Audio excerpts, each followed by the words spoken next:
Thank you Jesus.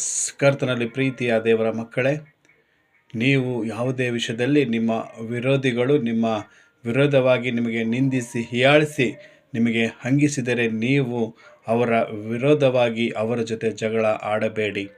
ಎಂಥ ಪರಿಸ್ಥಿತಿಯಲ್ಲಿ ನೀವು ಸಮಾಧಾನವಾಗಿ ಮೌನವಾಗಿರ್ರಿ. ಹಲ್ಲೆಲೂಯ. ಯಾಕೆಂದರೆ ಯೂಸೆಫನಿಗೆ ಆತನ ಅಣ್ಣ ತಮ್ಮೆದರು ಹಿಂಸೆ ಕೊಟ್ಟಿದ್ದಾಗ ಆತನು ಅವ್ರ ಜೊತೆ ಜಗಳ ಮಾಡಲಿಲ್ಲ. ಹನ್ನಳು ಒಂದು ಪೆನ್ನಳ ಜೊತೆ ಅವಳು ಮಕ್ಕಳಿಲ್ಲ ಅಂಥೇಳಿ ಹಂಗಿಸಿದಾಗ ಅವಳು ಕೂಡ ತನ್ನ ಆ ಪೆನ್ನಳ ಜೊತೆ ಜಗಳ ಮಾಡಲಿಲ್ಲ. ಸೌಲನು ಜೊತೆ ದಾವಿದನು ಕೂಡ ಆ ಸೌಲನ ಹಿಂಸೆ ಕೊಡುವಾಗ ದಾವಿದನು ಸೌಲನ ಜೊತೆ ಜಗಳ ಮಾಡಲಿಲ್ಲ. ಯೇಸು ಕ್ರಿಸ್ತನು ಕೂಡ ಪರಿಶಾರ ಜೊತೆ ಜಗಳ ಮಾಡಲಿಲ್ಲ. ಹಲ್ಲೆಲೂಯ. ಅದಕ್ಕೆ ಕರ್ತನಲ್ಲಿ ಪ್ರೀತಿಯ ದೇವರ ಮಕ್ಕಳು, ಇವತ್ತು ನಿನ್ನ ವಿರೋಧವಾಗಿ, ಇವತ್ತು ನಿನ್ನ ಮನೆಯಲ್ಲಿ, ನಿನ್ನ ಊರಲ್ಲಿ, ನೀ ಮಾಡುವ ಪ್ರತಿಯೊಂದು ಕೆಲಸದಲ್ಲಿ ಜನರು ನಿನಗೆ ವಿರೋಧವಾಗಿ ನಿನ್ನ ವಿಷಯದಲ್ಲಿ ಕೆಟ್ಟ ಮಾತು ನಿಂದಿಸಿ ಹಿಂಗಾಳಿಸಿ ನಿನಗೆ ವಿರೋಧವಾಗಿ ನಿನಗೆ ಮಾತಾಡಿದರೆ ನೀನು ಅಲ್ಲಿ ಸಮಾಧಾನವಾಗಿರು.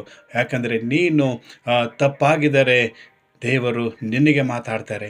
ಒಂದು ವೇಳೆ ನೀನು ಕರೆಕ್ಟ್ ಆಗಿದ್ದರೆ ದೇವರು ನಿನ್ನ ಮುಖಾಂತರವಾಗಿ ಜನರಿಗೆ ಮಾತಾಡ್ತಾರೆ. ಅದಕ್ಕೆ ಕರ್ತನ ಪ್ರೀತಿಯ ದೇವರ ಮಕ್ಕಳೇ, ಇವತ್ತು ದೇವರ ಮೇಲೆ ನಂಬಿಕೆ ಇಟ್ಟು ನಡೆದಿದಾಗ ನೀವು ಉನ್ನತವಾಗಿ ದೇವರು ನಿಮ್ಮನ್ನು ಆಶೀರ್ವಾದ ಮಾಡ್ತಾರೆ. ಆಮೇನ್.